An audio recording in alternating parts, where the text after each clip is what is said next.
So in your mind, you would think, he would need to go get more like a Mike Pence. When Trump announced Pence as the VP, none of us knew who he was. You're like, Mike who? Right. Mike Pence. Who's Mike Pence? And I go, oh, Indiana? Oh, I had no clue. Okay. Why would he choose him? Well, because he needs to win the state and et cetera. So, okay, great. Get it.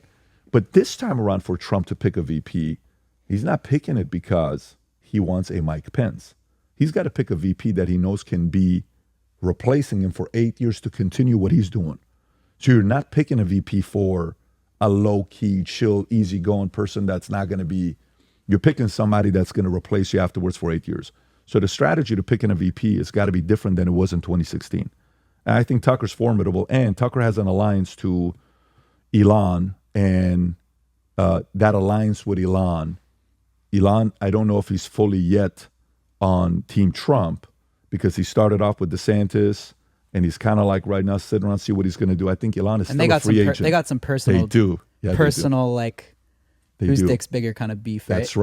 That's right. Which we'll never know whose dick's bigger, by the way. But what will happen is, Tucker could be the mediator to be like, hey guys, America's bigger than this. Let's figure this thing out. It's either, what are you going to do, Elon? You're going to waste your vote and go vote for Biden or Newsom or Kamala, or what are you going to vote for?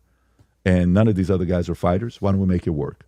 I think that's the battle Elon's going with, but that could happen. And by the way, everything I said, it's also very likely none of what I just said could happen. Politics is very unpredictable. I can't see Tucker. I'd be pretty surprised. Tucker would be the first president to pack his in the Oval Office, right? Yeah. Tucker will be what? To pack his in. Oh, yeah, got it. He loves the zins, I right? see that everywhere. We were at the fight last week, and then Trump was there, Tucker was there, Kid Rock. I saw that. And they were all... It was like the Republican Avengers. What'd you think about that? How was it? It was cool. We've had Tucker on the pod, too, and he's super cool, just down-to-earth, cool-ass guy. But who did you have that didn't like him that afterwards liked him? Like, did you have anybody that's like, man, guys, I don't like this guy, and then afterwards are like, dude, he was actually pretty cool. Like of our fans, from your guys, from your crew. I don't think anyone disliked him before, but after that, it just showed how cool he is and like how much of a real guy he is. Oh, our fans loved him. Yeah, our fans love him. That's what I'm saying. But what I'm saying is, for those that are on the edge, they're kind of like, I don't know, man.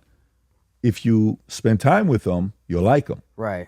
So, that's the part where you're winning people over when you sit down with them.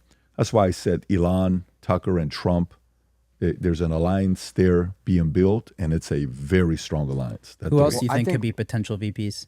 Who else do I think could be potential? Pending Trump wins the nomination. Well, I mean, okay, so if you go strategically, you have to go with states.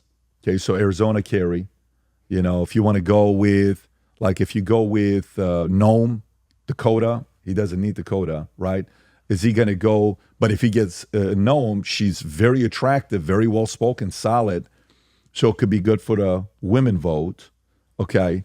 I think some of the stuff Haley is doing, he can't pick Haley because she's too establishment, war, kill him, take him out, and Trump's not giving that kind of an answer. So I think Haley just lost the job. I don't think Vivek brings anything new as a VP that Trump's not already doing, as much as I like Vivek. What's Vivek going to bring to the table? They're too aligned.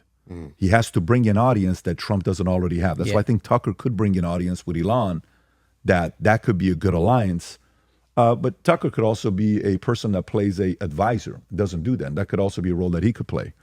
There's a lot of names being dropped, but all I'm thinking is he's got to pick somebody that's got to go 8 because he's only got 4. When you're on your second term, you're not, you know what it's like? It's kind of like this. Say you guys have Happy Dad right now and you guys own it, all right? And then you have certain things that you want to do that maybe you're not yet fully doing, okay? Because you have a certain amount of money. But then you go and you raise $50 million. You go and raise $100 million. Now you're not worried about money.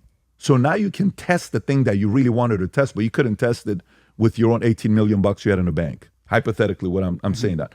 The second term, you can play more aggressive than first term money. Right. It's a second term. So second term, it's like, hey, because you'd be in jail. Nothing happened. Hey, because we'd get Mexico to build a wall. It didn't fully get done yet. Why, though? Was he being too diplomatic, even himself? Trump is so competitive sometimes that he also wants to convert people he doesn't think he can convert into liking him and supporting him. He's that competitive. So but there's certain people you're just not going to win over. I think this term, it's going to be, here's what we're doing day one. Boom, boom, boom, boom, boom, boom. Because guess what? I don't give a shit if I get reelected.